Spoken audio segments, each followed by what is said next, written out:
You are listening to the Archives of Darkness, where the shadows of history whisper their secrets.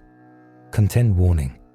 This episode contains discussion of historical violence, execution, and disturbing themes. Listener discretion is advised. Episode 1. Gilles de Rais, the knight who rode with Joan of Arc and turned into a monster. France, early 15th century. A nation fractured by war, faith, and ambition.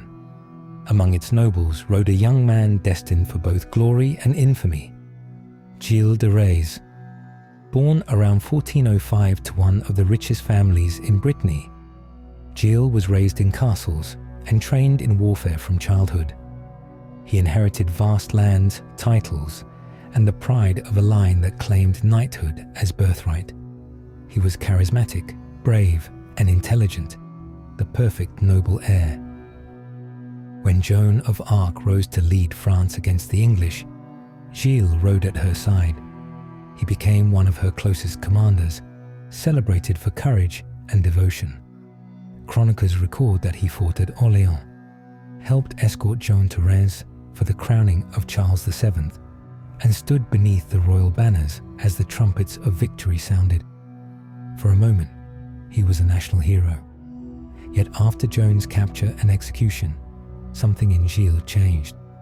He withdrew from military life and turned instead to extravagant pageantry and mystical pursuits. He squandered his fortune on grand plays honoring her memory and employed alchemists and sorcerers in search of gold and forbidden knowledge. His castles filled with priests, actors, and alchemists, a strange court of devotion and decadence. By 1435, rumours had spread across Brittany. Children had vanished. Servants spoke in fearful tones of the Lord Marshal's private rituals and locked chambers. Local priests reported his blasphemous experiments. At first, his noble status protected him. Few dared to accuse a hero of Orléans. But when he quarrelled with a clergyman and seized church property, his enemies moved against him. In 1440, he was arrested by order of the Duke of Brittany and the Inquisition. The trial that followed was one of the most extraordinary of its century. The court records, meticulously preserved, accuse Gilles of heresy, sodomy, and the murders of numerous children taken from his estates. Under interrogation, he confessed to rituals and acts of depravity, often framed as attempts to summon demons and restore his lost fortune. Historians note that his confession was delivered calmly, almost theatrically, and that he requested forgiveness from God before the assembly. He was condemned to death and executed by hanging and burning in October 1440 at Nantes.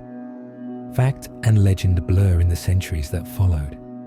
Some writers of the 19th century called him the real Bluebeard, linking him to the fairy tale of the nobleman who murdered his wives. Others suggested that he was a victim of political jealousy or religious zeal. Modern scholars still debate how much of his confession was truth and how much was extracted under pressure and fear of eternal damnation.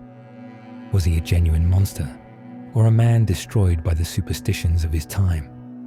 Perhaps the answer lies somewhere in between, in the dark space where faith, power, and madness intersect. History remembers him as both a hero and a monster, a reminder that even the brightest banners of glory can hide the darkest of shadows.